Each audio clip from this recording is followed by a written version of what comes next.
Que a graça e a paz do Senhor Jesus seja com todos aqueles que estão conosco nesta hora. Que o Senhor abençoe ricamente a sua vida, em nome de Jesus. Eu quero compartilhar uma palavra de Deus que está em Mateus, no capítulo 5, no versículo 6. Diz assim: Bem-aventurados os que têm fome e sede de justiça, porque serão saciados. A sensação de fome, ela cumpre um papel muito importante no bom funcionamento do nosso corpo. A fome e a sede nos alertam de que, de repente, as reservas da nossa energia estão se esgotando e que nós precisamos ser renovados, ou precisamos nos alimentar para que elas sejam renovadas novamente em nós. A fome e a sede, então, nos estimulam a nós buscarmos alimentos e também buscarmos água para satisfazer as necessidades básicas do nosso ser. Se nós não sentíssemos fome, não sentíssemos sede, certamente nós correríamos o risco de talvez alimentar o nosso corpo de uma maneira errada e, consequentemente, sofrermos as consequências desse ato na nossa vida. Agora, nós podemos transferir isso aqui também para o plano espiritual, porque se a gente observar a nossa vida, nós vamos perceber de que também na nossa vida nós precisamos muito de alimentos adequados. Por meio da consciência de necessidade que a gente tem, nós somos o quê? Nós somos impelidos a buscar a Deus, pois nós sabemos que Ele é a fonte de tudo o que nós precisamos. É o Senhor que vai saciar a nossa vida espiritual em toda a área de necessidade que nós tivermos. Por isso, no nosso texto, Jesus chama de bem-aventurados os que têm fome e sede de justiça. Por quê? Porque isso abre o caminho para a provisão de Deus na vida das pessoas. Porque essa fome e sede, ela vai impulsionar as pessoas, de uma forma ou de outra, a buscarem no Senhor aquilo que precisam para a sua vida. E aqui nós podemos aprender um princípio muito importante. Que princípio é esse? Que Deus gera em nós uma necessidade, para que então nós busquemos a sua face e peçamos a sua intervenção na nossa vida. Peçamos que a ação poderosa dele, porque ele é a fonte de tudo aquilo que você precisa, de fato, venha na nossa direção e nós sejamos abençoados.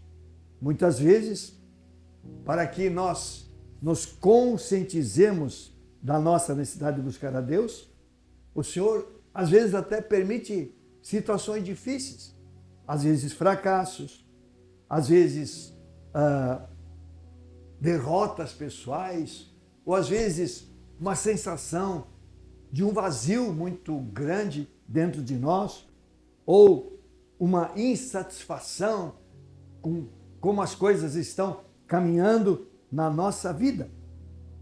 Sabe, se tal coisa é sentida, ela vai o quê? Ela vai demonstrar que há uma carência na nossa vida e que nós precisamos buscar o Senhor.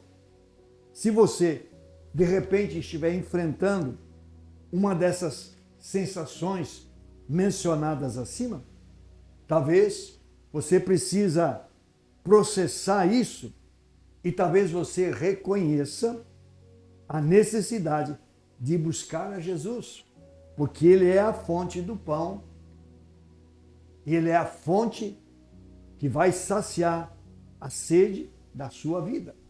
Então, quando nós buscamos o Senhor, Ele prontamente vai agir em nossa vida e aquela sensação desagradável vai desaparecer, porque o Senhor preencherá a nossa vida com a sua graça, o seu amor e a sua ação maravilhosa no nosso interior. Quando nós examinamos as Escrituras, quando nós olhamos a palavra de Deus, nós vamos encontrar alguns exemplos que nos ajudam a entender esse princípio de uma forma mais clara. Por exemplo, se nós olharmos para a história de Abraão, lá em Gênesis, no capítulo 12, a partir do versículo 1, nós temos Deus se manifestando a Abraão, chamando, dizendo: Abraão, sai da tua terra, sai da tua parentela, vai para a terra que eu vou te mostrar, porque você vai ser pai de muitas famílias, e em ti serão benditas todas as famílias da terra. E Abraão foi.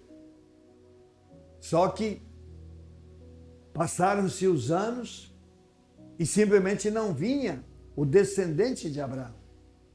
E então, o que ele faz? Ele tem um filho com Agar, que era a serva da sua esposa, a serva de Sara.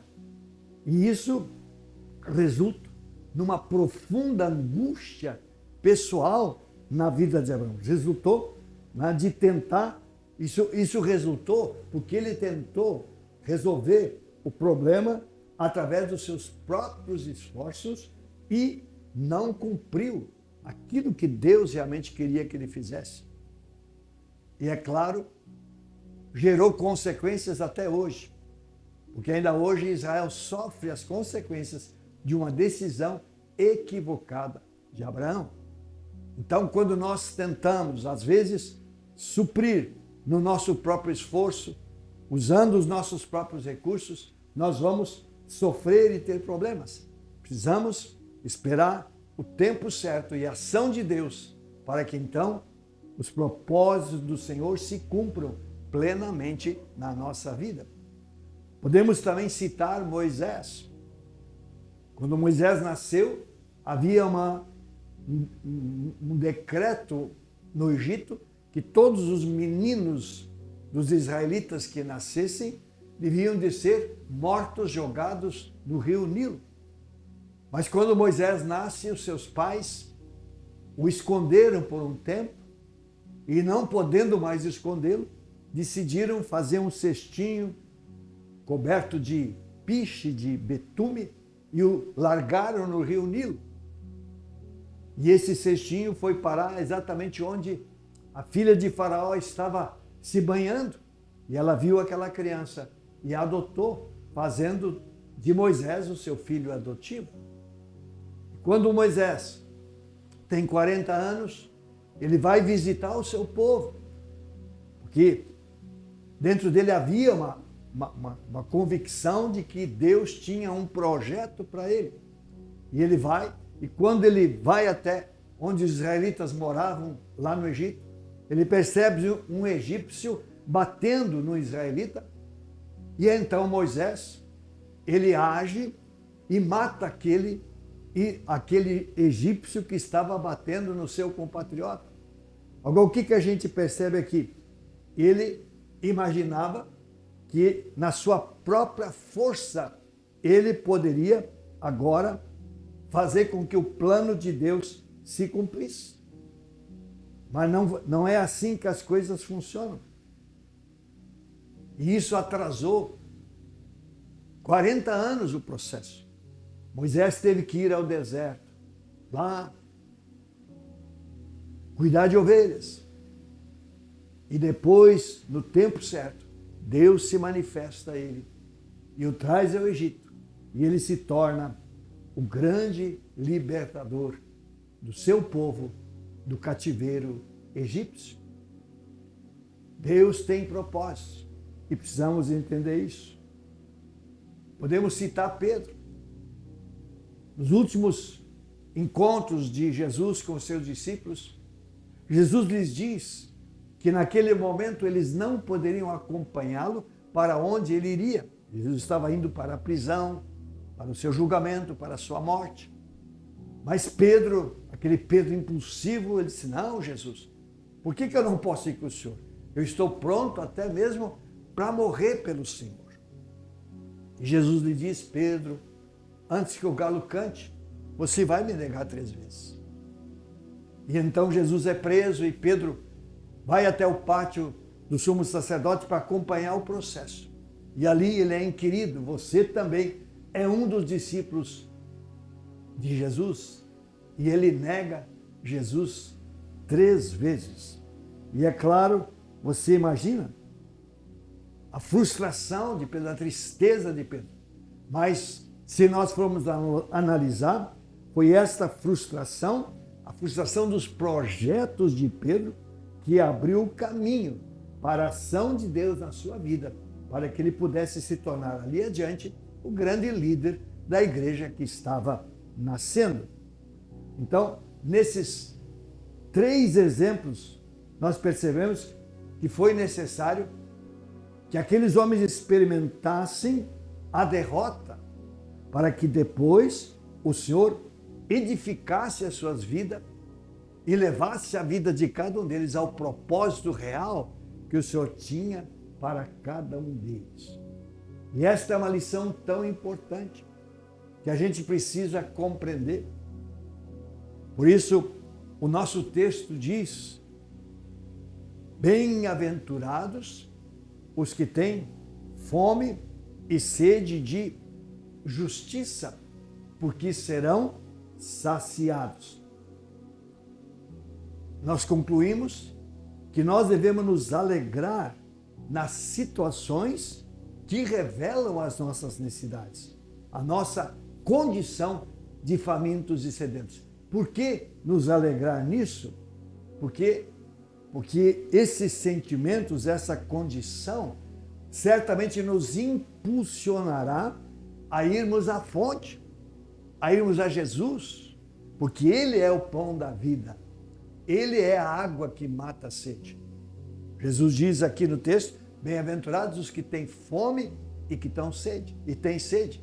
Então, quando você eventualmente passar por uma circunstância que revela que você é uma pessoa que tem necessidades, vá ao Senhor, vá à fonte real, onde você vai encontrar aquilo que de fato Deus tem para a sua vida.